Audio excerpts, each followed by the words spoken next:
Pessoal, nós estamos aí mais uma aula. Dessa vez nós estaremos abordando, sobre o hinduísmo. Nós estamos aí no ensino religioso, e as religiões comparadas. E dessa vez nós estaremos aí na aula de número 5. O curso, é o curso de licenciatura em Ciência da Religião. Esse curso é um curso de extensão do estágio híbrido do ensino médio, EJA e projeto. E é um curso para todas as idades, um curso de extensão para todas as idades. Meu polo é o polo de Coronel Fabriciano, e meu nome é Cleber Zé Rodrigues, RU 133733. Então nós estamos aí numa sequência desse curso de extensão de 12 horas de aula, e esse curso ele é proporcionado através da Faculdade Uninter, com os órgãos do governo competentes, na possibilidade de estarmos aí concluindo o nosso estágio aí do ensino médio. Já temos algumas pessoas nos acompanhando aí desde o primeiro estágio, e eu gostaria de agradecer a todos vocês que estão aí me acompanhando aí durante esse curso. E vamos conversar um pouquinho hoje nessa aula sobre o hinduísmo. Vamos trazer algum conhecimento sobre a religião hinduísta. Então, fala assim sobre o hinduísmo. Qual foi a origem do hinduísmo? A origem de um dos povos mais importantes da Ásia remota de meados do segundo milênio antes de Cristo, quando os Drávidas iniciaram a ocupação da região da Índia, conhecida como Pendajab ou Punjab, a região dos 5 rios, próximo ao rio Indo, e assim como os arapianos que viviam no Paquistão alcançaram um relativo desenvolvimento a partir do domínio das técnicas de construção de canais de irrigação e, consequentemente, controle das cheias dos rios das regiões. Então, esses povos que viviam nessas regiões, eles começaram a desenvolver muitas ideias, e aí dessas ideias, desses pensamentos, começaram então a desenvolver técnicas de irrigação, de controle de cheia dos rios, e começaram a trabalhar nesse sentido. O termo hindu é antigo e tem origem persa, que significa o povo que vive do outro lado do rio Indo. Então, hindu é origem persa e significa o povo. Então, é uma referência a um povo que vive do outro lado do chamado rio Indo. As cidades davidas tinham ruas largas e casas de pedras que contavam com saneamento, além de grandes espaços voltados para a plantação. Eles também tinham um forte comércio com os povos vizinhos.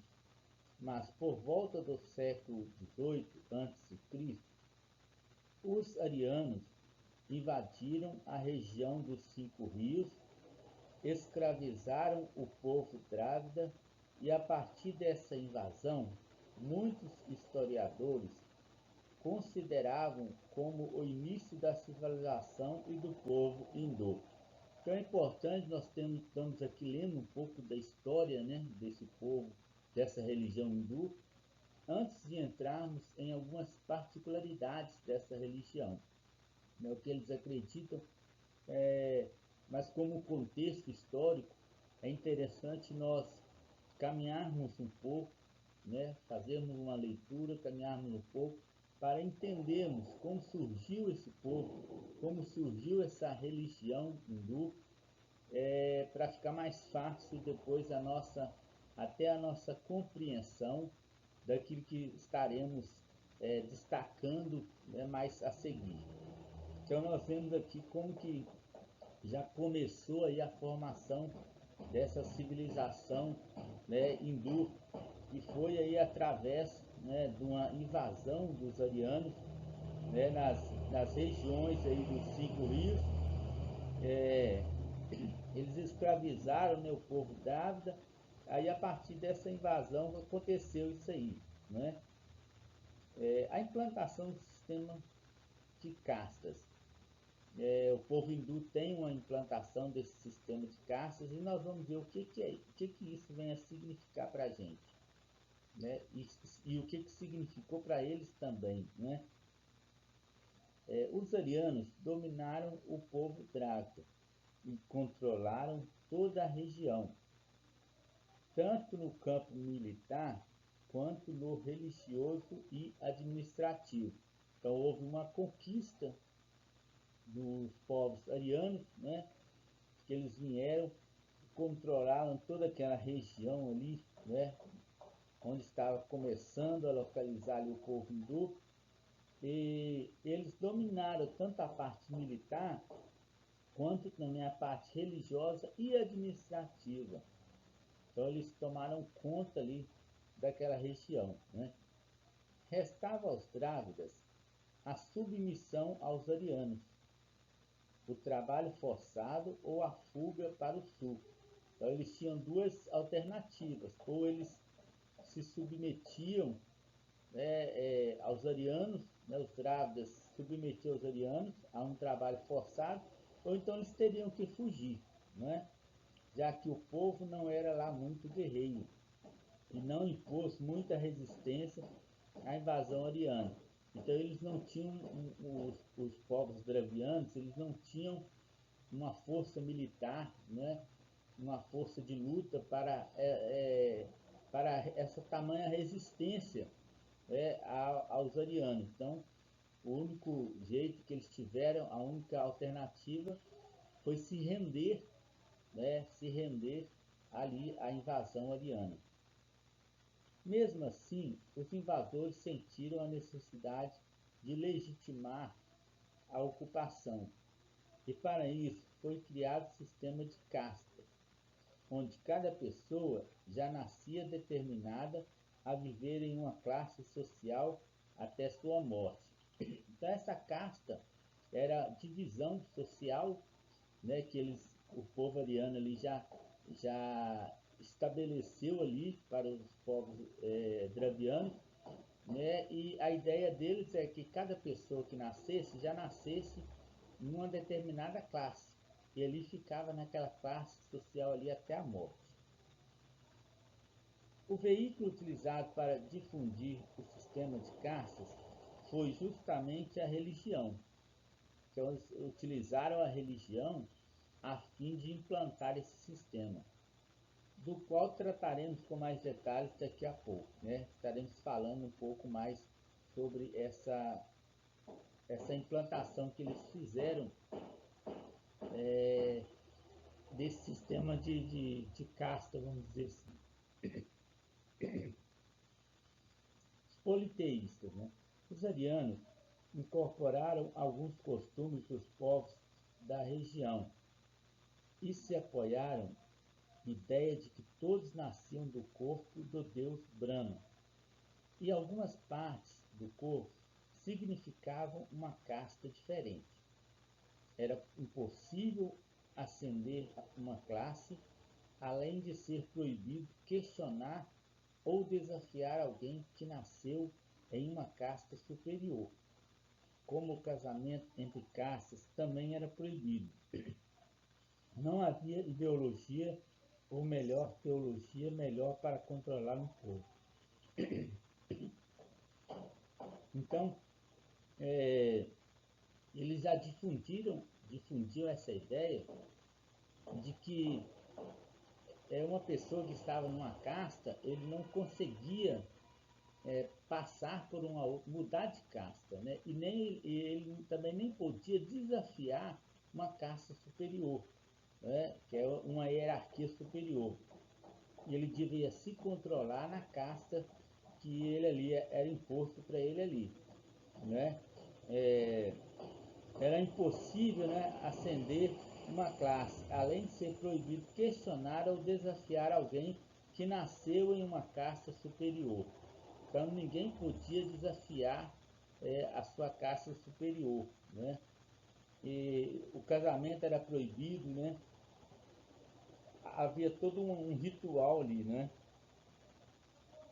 É bom citar que esse sistema de caste já existia nos costumes dos povos da região, pois já era previsto nas escrituras sagradas Vedas, mas os arianos tornaram a classificação algo importantíssimo na hierarquia social do povo. Então os arianos vieram a trazer uma, uma hierarquia, vamos dizer assim, mais definida, né? Definir mais as coisas, clarear mais as coisas, para que não houvesse nenhuma dúvida, nenhuma mudança repentina, nenhuma alteração naquilo que eles estavam ali proposto ali, e deviam seguir com muita cautela aquilo ali. Então vamos falar agora um pouco sobre algumas castas, né? O que são essas castas? Vamos definir um pouquinho o que cada uma delas fala para a gente, né? São um total de 5 castas e nós vamos estar falando um pouquinho sobre cada uma delas. A primeira casta que nós vemos aqui é os brahmanas, que são os sacerdotes e os membros letrados da sociedade, nascidos da cabeça do Deus. Eram considerados a casta mais importante. Então, a primeira classificação de casta, né, de hierarquia, que a gente pode estar falando também sobre hierarquia, que é a mesma coisa da casta, era o dos sacerdotes, né, que eram o quê? Eram pessoas bem letradas, eram pessoas de uma escolaridade, de um estudo, de uma sabedoria que se destacavam entre o povo. Então esse era o grupo dos sacerdotes, né, dos membros letrados da sociedade. Então eles eram considerados, né, o topo da pirâmide, a casta mais importante aí, né, da sociedade, né? E eles eram muito respeitados por essa posição, né? Por essa hierarquia que eles tinham, né? Que eram autoridades, eram considerados autoridades superiores e todos deviam se curvar, né? Todos deviam respeitar esses brahmanes, que eram os sacerdotes, né? E depois tinham os chátrias. Os chátrias, quem eram os chátrias?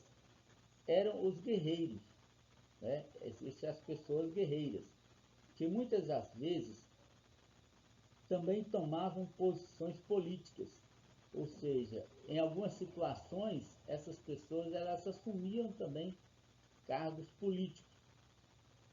Nascidos dos braços do Deus, dividiam o controle da sociedade com os brahmanes, ou seja, elas tinham também o lado político e tinham uma influência também junto aos sacerdotes, aos brahmanes, né? Ajudavam eles no controle ali da sociedade. Os chátrias cuidavam da parte bélica e administrativa, enquanto os brahmanes da parte espiritual.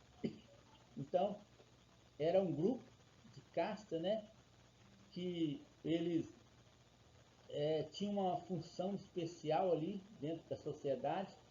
Eles eram pessoas guerreiras, né, tomavam também posições políticas e eles cuidavam dessa parte bélica, né, da guerra.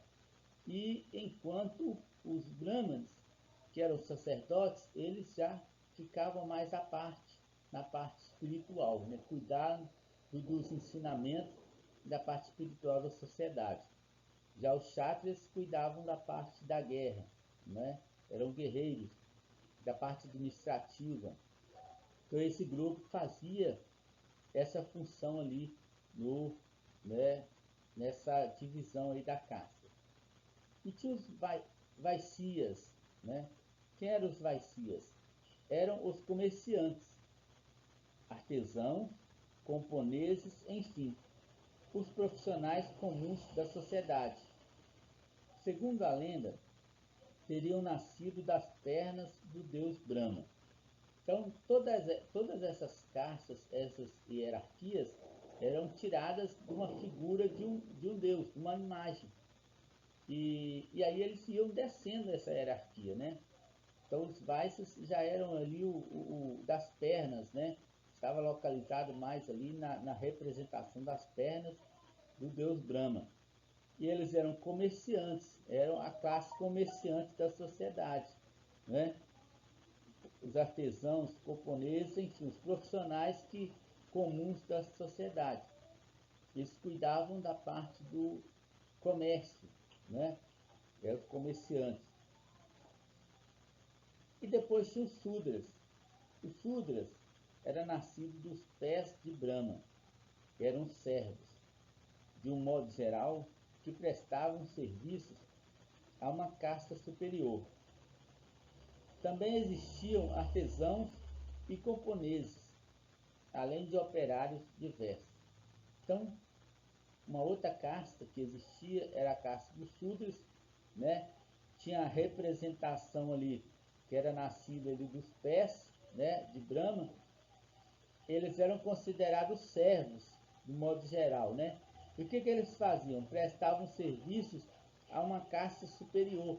Então, eles eram incumbidos de prestar um serviço, né, a sua hierarquia. Eles estavam ali para servir, né, a essa hierarquia, né? Então eles tinham todo esse cuidado aí de servir a hierarquia, né? Tinha os artesãos, os camponeses, os operários, né? E por último nós tinha os pátrias. Quem eram os párias? Pátrias não, os párias.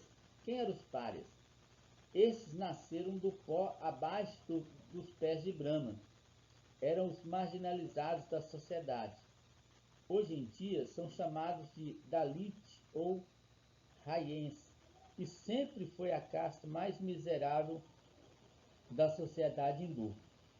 Quando alguém desrespeitava algum membro de uma casta superior, podia ser rebaixado a um pária, que deveria viver como tal, à margem da sociedade até a morte. Então, esses tipos de classe, eles eram classes impostas, né? A pessoa ficava ali escravizada. Se ele nascesse numa classe superior, ele era superior o resto da vida dele, era o sacerdote, era o guerreiro, era o comerciante. Mas se ele nascesse e tivesse essa definição para ele que ele seria um pária, era marginalizado o resto da vida. Não tinha nenhuma perspectiva de vida, não tinha nenhuma intenção, nenhuma coisa para poder ele mudar, ele crescer na vida, ele se tornar talvez algo importante naquela comunidade. Ele tinha que viver nessa casta por resto da vida, né? E se uma outra pessoa que tivesse uma casta mais superior, se ele também desobedecesse seu superior, ele era rebaixado também aí a essa casta, aos párias, né? Então nós vemos aí algo muito importante para o nosso conhecimento aí sobre a religião hindu, né, que era essas castas, essas divisões de castas, né? Que eram os brahmas, que eram os sacerdotes, né? Os membros mais letrados aí da sociedade, né? Tinha os kshatriyas, que eram os guerreiros, né? Os vaishyas, que eram os comerciantes, e os sudras, que eram os servos, e tinha os párias, que eles eram os marginalizados, né? Considerado para eles a escória da sociedade, né? Os arianos não destruíram a estrutura das cidades dravidas, de forma que a região não sofreu modificações estruturais profundas. Por causa justamente da implantação das castas, é que nós temos hoje uma sociedade hindu entrelaçada com sua religião, assim como os árabes, apesar da Constituição indiana, promulgada em 1950, proibir a discriminação e a separação da sociedade em castas, né? Então a religião indiana ela proibia essa separação da sociedade em castas. Além disso, é importante citar que os hindus não estão delimitados pelas fronteiras da Índia, como normalmente costumamos ler por aí. Eles constituem um povo comum e que vive espalhado pelos atuais territórios do Paquistão, Nepal, Singapura, Bangladesh, Sri Lanka, entre outros países asiáticos, além dos milhares de imigrantes que vivem em outros continentes, né? Então nós vemos aí, né, essa divisão da casta, essa invasão pelo povo ariano aí, que invadiram a região dos Dravianos e implantaram esse sistema de casta aí no hinduísmo, né? E uma outra coisa importante quanto à religião hindu também, que nós podemos destacar, que eles eram politeístas, né? Os hindus adoram 3 deuses principais. Então eles têm, na sua forma de adoração, que eles destacam 3 deuses principais. Primeiro, o Brahma, que é a divindade criadora, né, responsável pela alma universal. Então esse é o Deus que é chamado por eles Deus criador, né, de tudo, responsável por tudo, pela alma universal de todos. O Vishnu, que é a entidade preservadora da criação, né, é aquele Deus que preserva aquilo que foi criado, mantém, né, em perfeita ordem aquilo que foi criado. E o Shiva, que é a entidade destruidora, né? Então, eles acreditam nesses 3 deuses, né, como deuses superiores, ali na religião hindu, né? O Brahma, o Vishnu e a Shiva. Eles também seguem os textos sagrados conhecidos como Vedas ou Upanishads, além dos Tantras, Puranas, Angamas e os Bhagavad, todos escritos em sânscrito, que também são textos importantes do hinduísmo. Então, eles têm aí esses textos que eles seguem, né? Depois nós vamos estar falando uma particularidade também sobre isso. Os Vedas, né, que são os principais textos hindus, datados de aproximadamente 4.000 anos antes de Cristo e adotados pelos arianos após a invasão, contêm as verdades eternas reveladas pelos deuses e a ordem Dharma, que rege os seres e as coisas. Então, os Vedas, né, é considerado aí como o principal texto, né, que os arianos adotaram após a invasão dos Dravianos, né? E nesse texto eles contêm aí as verdades reveladas, né? Foram verdades reveladas pelos deuses ali aos arianos, aos povos hindus. A fé também é voltada para o culto aos avatares, né, os devas. Eles cultuam os avatares, que são manifestações corporais do poder supremo e incorporam as características de um dos 3 deuses principais.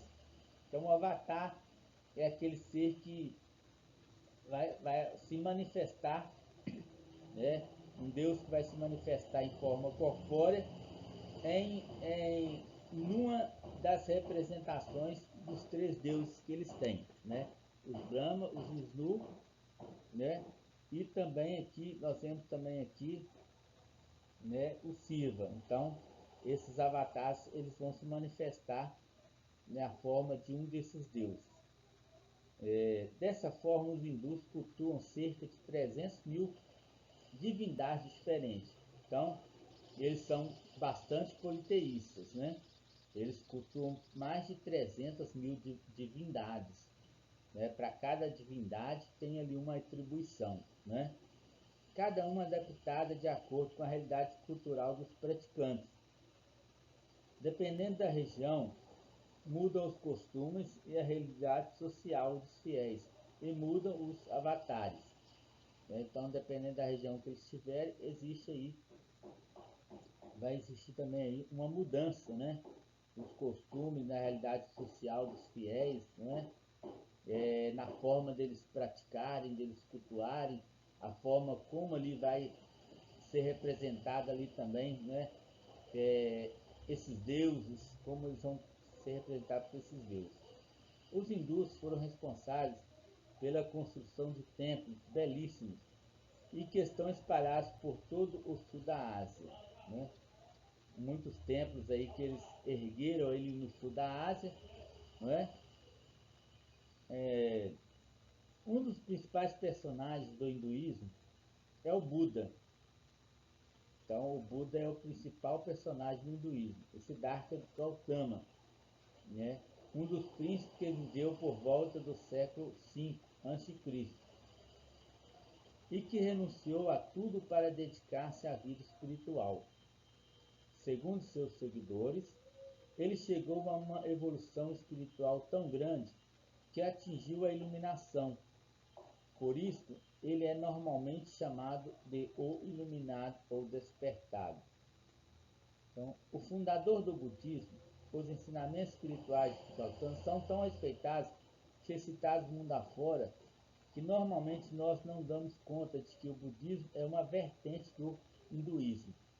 Então, por que a gente está se referindo aí a Buda e também um pouco do budismo também? Porque é uma vertente do hinduísmo, né? O Buda veio dessa vertente aí. Então, depois de ele atingir a iluminação dos 35 anos, Gautama peregrinou por diversas regiões do sul da Ásia, espalhando seus conhecimentos e arrebatando seguidores por onde passava, né? Seus ensinamentos foram passados pelos seus seguidores às novas gerações, principalmente de forma oral. E apenas 400 anos depois é que esses ensinamentos foram reunidos e compilados de forma escrita. Então demorou muito tempo para que esses ensinamentos pudessem, né, ter uma forma escrita, né? Porque foi passado de forma oral durante muito tempo. Como religião comum às várias culturas diferentes, o hinduísmo pode ser comparado ao cristianismo, que engloba vários povos com suas diferentes culturas em torno de uma crença comum, mas que também tem suas particularidades e divisões, católicos, evangélicos, ortodoxos, etc. Mas pensando bem, o cristianismo veio depois do hinduísmo, ou seja, é melhor comparar o cristianismo ao hinduísmo e não o contrário, né? Enquanto terceira maior religião em número de seguidores do mundo, o hinduísmo também se confunde com o povo hindu. O grupo étnico, provavelmente lá daquela união entre arianos e drávidas, entre outros povos que viviam na região, né? Por séculos, eles tiveram relativa paz, ou pelo menos só se preocupavam com conflitos internos ou com povos próximos que ameaçavam às vezes suas regiões. Como também tinham a vocação para o comércio, os hindus não foram tão importunados por seus vizinhos, até mesmo porque a cadeia de montanhas do Himalaia dificultavam a migração dos povos exteriores. Só no século XV, instigados pelas especiarias produzidas na Ásia, é que os europeus resolveram atravessar os oceanos atrás do comércio por aquelas terras. Nos séculos seguintes, a industrialização e a busca por mercados consumidores vai aproximar, mesmo que a contragosto, europeus e hindus. A Índia, berço do hinduísmo, foi colônia britânica até meados do século XX, quando um simpático senhor conhecido como Mahatma Gandhi desafiou os ingleses instigou seus pares a buscar a independência. Então nós temos aí uma história bastante, né, importante e, e tem muito, né, a acrescentar, aí servindo como um contexto para que nós possamos caminhar aí durante esta aula aí. Então, nós já falamos, né, dessa leitura que fizemos, vamos estar incrementando mais alguma coisa, que na Índia, né, não existe apenas uma religião, mas diversas, sendo o hinduísmo a maior delas. É difícil definir essa religião, pois ela absorveu influências de diversas civilizações. Seus seguidores demonstram grande devolução à grande variedade de crenças, tendo como dogma fundamental um ser divino de nome Brahma. Então nós já falamos, né, sobre as castas hindu, né, do hinduísmo, sobre a divisão de classes sociais, já falamos de onde essa religião se originou e como nós fizemos com as demais, né, que já estudamos, fazendo uma comparação aí, vamos trazer aí, né, alguns pontos que a religião do hinduísmo eles acreditam, eles apregoam. Como por exemplo, né, o fundador, né, não há um único fundador, pois existem muitas seitas, né, seus fundamentos abrangem um período que vai do século XVIII ao século X, antes de Cristo, na Índia, tendo influência da religião brahmânica, né? A divulgação do hinduísmo no Ocidente deve-se à Sociedade Teosófica de Helena Blavatsky. Né? Então essa aí é o fundador, né? Não cita, né, um único fundador, pois foram diversos participantes aí dessa início aí do hinduísmo. As escrituras, né? A religião dos hindus se utilizam de diversos documentos, os principais são os seguintes. Né? O antigo, né? Os Brahmanas, que são os manuais para sacrifício, né? Os Upanishads, que são as comunicações confidenciais, os Vedas, que são o saber, né?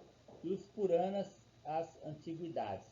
Então eles têm vários livros, né, que eles seguem, né? Alguns são específicos para uma determinada classe, como, por exemplo, os manuais dos sacerdotes, aquilo que eles devem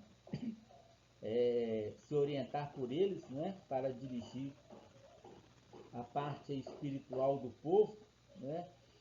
Existem os manuais ali dos sacrifícios, que eles devem seguir todos aqueles rituais, né? Existem os Upanishads, que são as comunicações confidenciais, e os Vedas, que são saberes, né? Onde tem ali a sabedoria, os ensinamentos, os escritos. Os Puranas, que são aí alguma coisa aí relativa à antiguidade, né?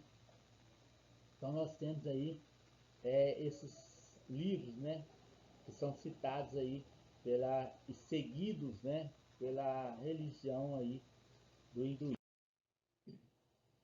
O Deus, né?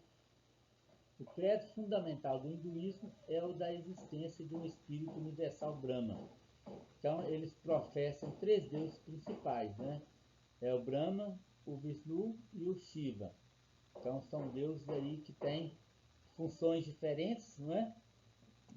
Mas que são aí observados, são seguidos por eles.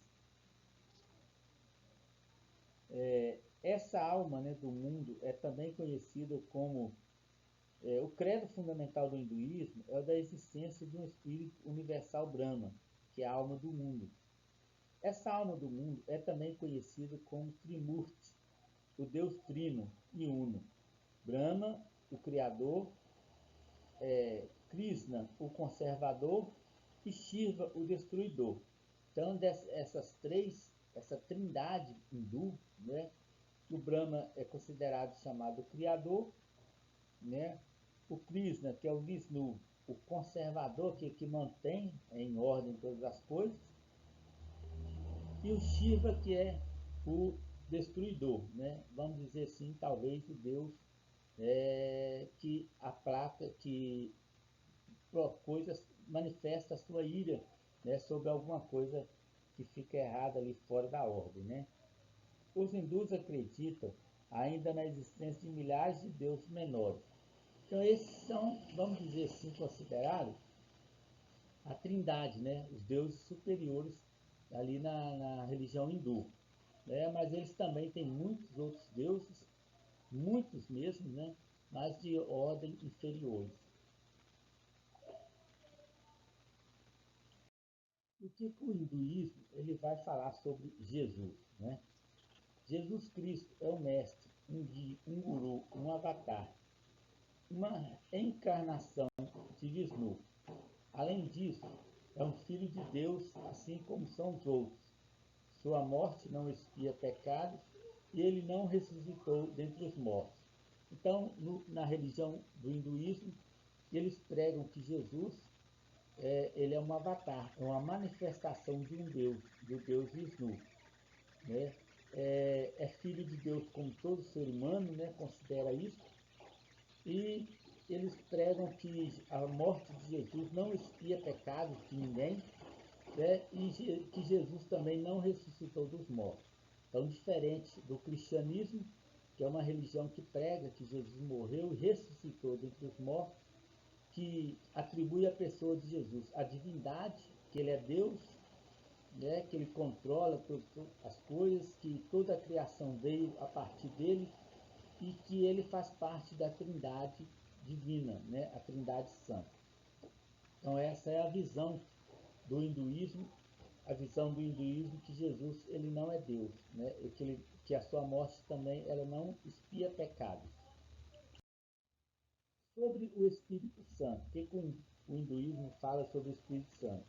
O Espírito Santo não faz parte dessa crença. Então eles não têm nenhuma conexão ou nenhuma interação com a pessoa do Espírito Santo, né? Não faz menção do Espírito Santo. Diferente do cristianismo que atribui ao Espírito Santo ali também a divindade, né?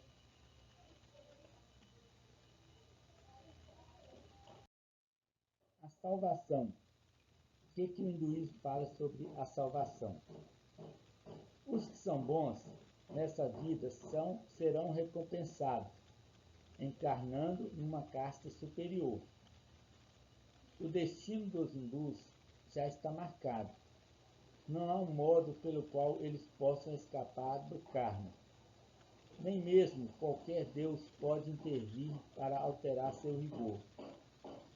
As reencarnações podem ser diminuídas, mas não se pode fugir delas. Segundo a concepção hindu, a salvação final é uma união com Brahma. Então, o que eles pregam sobre a salvação? Né? Que os bons vão ser recompensados, né? Vão ser encarnados numa casta superior, né? Como recompensa. E o destino, né, de cada hindu já está marcado, não há como alterar isso. Segundo eles, nenhum Deus pode alterar esse destino deles, né? Não pode intervir ou mudar qualquer situação. Né? As reencarnações podem ser diminuídas, mas ninguém deles consegue fugir delas, né? Segundo essa concepção aí do hindu. E que a salvação final é uma união com o Brahma, que é o Deus que eles consideram o Deus criador, né? O Deus superior. Então essa é a concepção do hinduísmo sobre a salvação. E agora sobre a morte. O que o hinduísmo ele vai trazer sobre a morte, né? O que ele vai falar para nós sobre a morte? Uma parcela dos hinduístas acreditam que após a morte há a anulação total da personalidade humana para aqueles que conseguiram o conhecimento supremo. Então, para aqueles que conseguirem esse conhecimento supremo, né, a personalidade humana anterior é anulada, né? Outra tendência é a de que, quando o homem alcança a perfeição, ele usufrui da bem-aventurança, porém inferior à do Deus Supremo. Então, essa pessoa, ele vai alcançar um status elevado, né, de perfeição, sempre inferior aí ao Brahma, né, que é considerado por eles o Deus Supremo. Então, essa é a concepção do hinduísmo que eles têm com relação à morte, né? Anulação total da personalidade. E outras características, né, curiosidades que nós podemos estar passando aqui também sobre a religião hindu. Alguns discípulos usam túnicas alaranjadas e têm a cabeça raspada. Muitos hindus adoram ídolos de pedra e madeira em seus templos, que são santuários dos diferentes deuses, né? O centro das peregrinações, ou o lugar para o culto público em certas solenidades do calendário litúrgico. Os gurus exigem obediência total e os discípulos meditam numa palavra, frase ou fotografia. A yoga inclui meditação, cânticos, posturas e exercícios de respiração, né?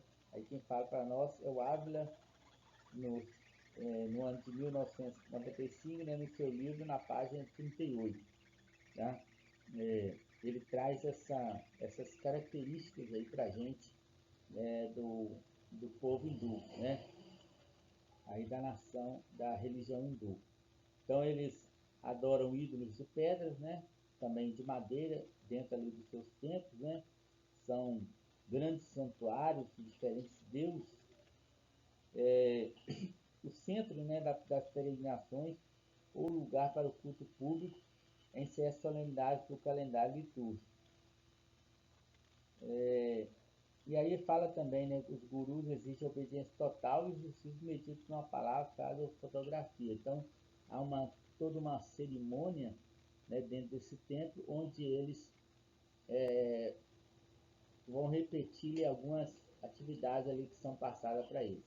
Então, dessa forma, nós também estamos aqui concluindo, né, essa aula 5 sobre o hinduísmo. Já falamos bastante, né, demos um contexto bastante grande, né, de leitura a respeito dessa religião. Falamos do seu fundador, né, da escritura, aquilo que eles acreditam. Falando o que eles pensam, né, sobre a pessoa de Deus, sobre a pessoa de Jesus, também sobre a pessoa do Espírito Santo, né? Abordamos também, né, falamos alguma coisa, o que eles pensam, o pensamento deles, a crença deles a respeito da salvação, né, como eles encaram essa questão. Falamos também da questão da morte, né, é uma consequência a todo ser humano, e especificamos aqui como eles tratam desse assunto e algumas características também que nós deixamos aqui expostos aqui para vocês, né? Como eu fiz nas outras aulas, no livro de referência, né? Esse livro aqui, História das Religiões, né? Como você pode estar visualizando aí, né? História das Religiões, da editora Intersaber. Então nós estamos baseando o nosso trabalho nesse livro, algumas pesquisas, né? Acrescentando algumas coisas aí também, tá? Mas se você, como eu falei nas outras aulas, quer deixar algum comentário, deixe algum comentário aí, pesquisa sobre essa religião, né? Faça suas postulagens, né? seus, as suas ideias aí, coloque aí nos comentários para estar acrescentando alguma coisa, alguma curiosidade que você sabe, né? Esse é apenas um resumo de que nós estamos passando aqui sobre algumas religiões.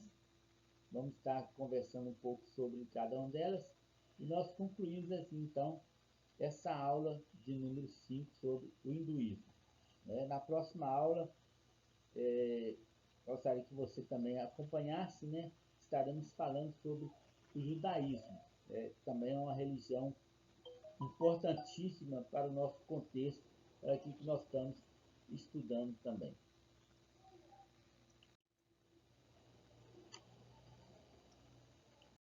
Então nós encerramos aí, né, essa aula 5 e até a próxima aula, se Deus quiser.